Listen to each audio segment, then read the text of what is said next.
歡迎大家嚟到 Metro 心事直播呢個環節。顧名思義啦，每一節都會同大家探討下咧有關心臟嘅話題嘅。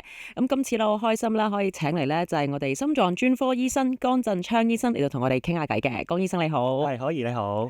江醫生啊，嗱，其實講到咧心臟問題咧，成日最常聽到咧就係要通波仔啊咁樣，好似咧係越嚟越普遍啦，越嚟越年輕化啦。不如江醫生同我哋講下，究竟咩係通波仔，同埋而家係咪真係好普遍呢？嗱，通波仔咧都係其中一種我哋心臟科最常做嘅手術嚟嘅。咁顧名思義啦，通波仔咧，咁其實我哋個學名咧叫做冠狀動脈嘅介入術啦。咁佢其實咧，佢哋最主要嘅目的咧就係將一啲收窄咗嘅冠狀動脈，即係心血管，幫佢打翻通佢。咁其實個手術咧，其實咧係一個我哋講緊個微創啦，同一個局部麻醉嘅手術嚟嘅。咁我哋會利用一啲導管啦，經過手部手腕血管上到心臟血管嗰度。咁首先咧，我哋會打啲顯影劑去確定翻血管收窄個位置啦、個程度啦。如果血管收窄嚴重嘅話咧，我哋會用啲儀器，例如咧波仔，將佢入邊收窄嘅地方打翻開佢。咁好多時咧，打開咗嘅血管之後咧，咁我哋都會放翻啲支架落去撐住條血管㗎。咁所以呢個就係我哋講緊啲通波仔加埋擠支架嘅手術啦。咁但係其實而家咁普遍啊，通波仔算唔算係一個舒緩嘅治療，定係佢真係可以係斷尾嘅咧？嗱，通波仔手術咧，我會話係一個冠心病或者冠狀動脈心臟病嘅治療嘅其中一種方法。係啦。咁至於會唔會喺個根治或者斷尾咧？嗱，因為大家一般對手術嗰個諗法就係譬如我哋盲腸炎，切咗條盲腸，我就一了百了啦。係啦。咁但係咧，通波仔咧喺我哋角度嚟講咧，只係治療其中一部分嘅，因為咧通波仔只係將你收窄嘅血管、塞咗嘅血管通翻開。咁但係如果佢本身引致塞血管呢啲風險因素處理得唔好嘅話咧，其實可以再發生、再復發㗎。係，同埋大家即係唔好忘記條血管好長噶嘛，即係我通係嗰個位啫嘛，你呢個位通翻，你下一個位可以塞噶嘛，啱唔啱啊，醫生？係啊，你講得好啱啊，因為咧其實塞血管佢唔係淨係單一個位置，咁同埋一般我哋做手術咧，通波仔擠支架咧，通常我哋係擺一啲嚴重收窄嘅地方。咁有陣時啲地方，譬如佢個收窄程度係輕微啊嗰啲咧，我哋都唔會擠支架㗎。咁嗰啲地方點處理咧？咁就好靠藥物啊，或者其他方式去幫手㗎啦。係啊，同埋你頭先講到呢個術後治療，咁不如講醫生又講下呢個術後治療啦。就係啲人成日都話：哎呀，我唔想通波仔啊，因為通完波仔之後咧，我就要成世食藥㗎啦。但係大家咧對於食藥都好似硬係好有呢個負擔咁樣。嗱，係啦，因為咧食藥啊唔食藥啊呢啲嘢咧，其實咧喺我哋醫生角度嚟講咧，其實咧我好多時都同啲病人講，其實你通波仔好，唔需要做通波仔都好，藥其實好多時都係必須嘅。係啦，因為咧其實我哋咧要控制好個冠心病或者醫好個冠心病咧，除咗手術之外咧，其實咧控制佢個風險因素咧係好緊要嘅。咁一般譬如我哋心臟病、冠心病有咩風險因素咧？有啲我哋分係一啲可逆轉或者不可逆轉嘅。不可逆轉嗰啲你控制唔到嘅，例如年紀，或者啲家族遺傳嗰啲我控制唔到。但係有啲嘢控制到嘅喎，例如咧三高啦、膽固醇高啊、血糖啊、血壓高呢啲咧，所以我哋要控制佢噶啦。但係其實咧，當中咧，我哋成日都講到咧係膽固醇啊，因為膽固醇好多時候咧就唔係就係靠我自己控制飲食，可能可以幫到一小部分啦。好多其實膽固醇咧係我哋自己製造出嚟噶嘛，咁所以其實咧食藥咧就係起到一個好重要嘅關鍵。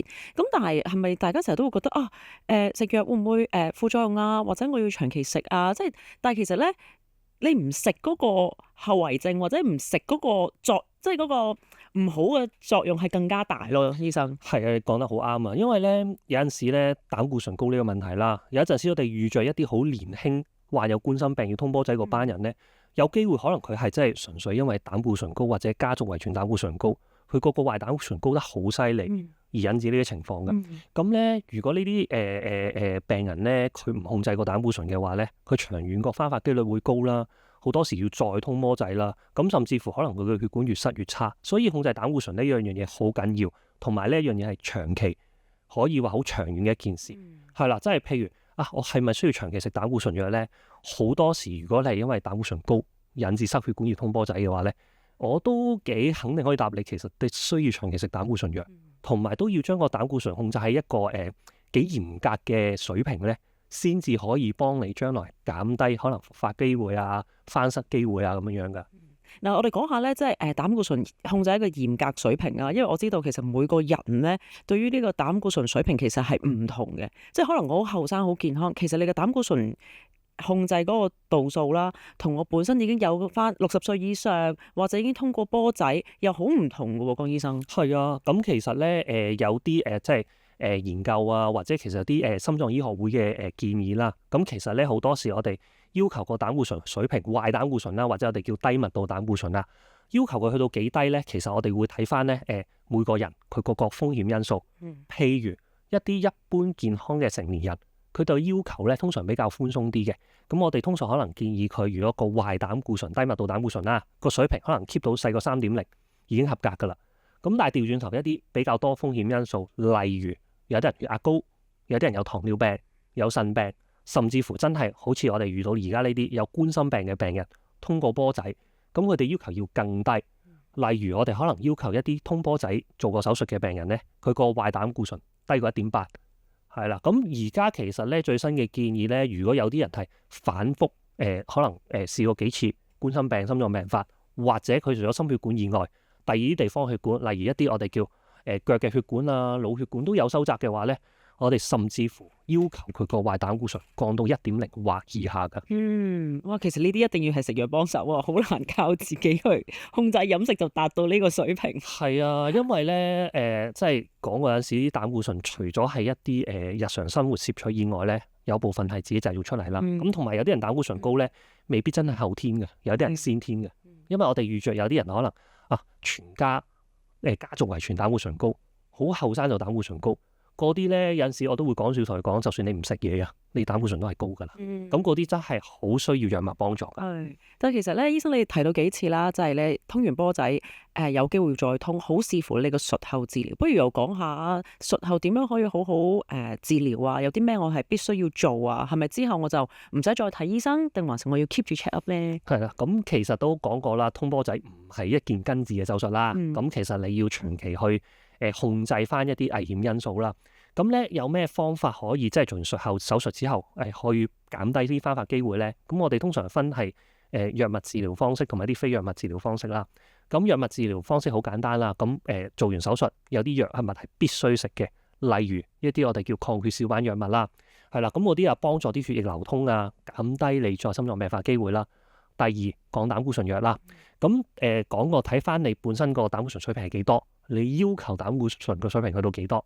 咁我哋會跟翻個水平開，譬如有啲口服嘅膽固醇藥啊，咁有啲人控制唔到嘅話，咁甚至乎我哋有啲我哋針劑嘅降膽固醇藥啊，去要求佢個壞膽固醇達標啦。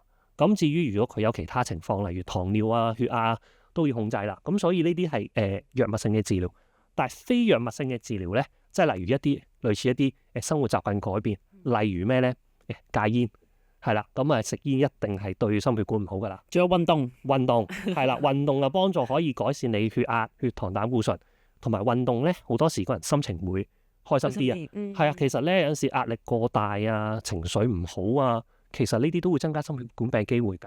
咁所以有陣時呢啲嘢唔可以忽視嘅。嗱，最緊要一樣嘢啦，要定時覆診、定時檢查，根據醫生指示去調整嗰啲藥物。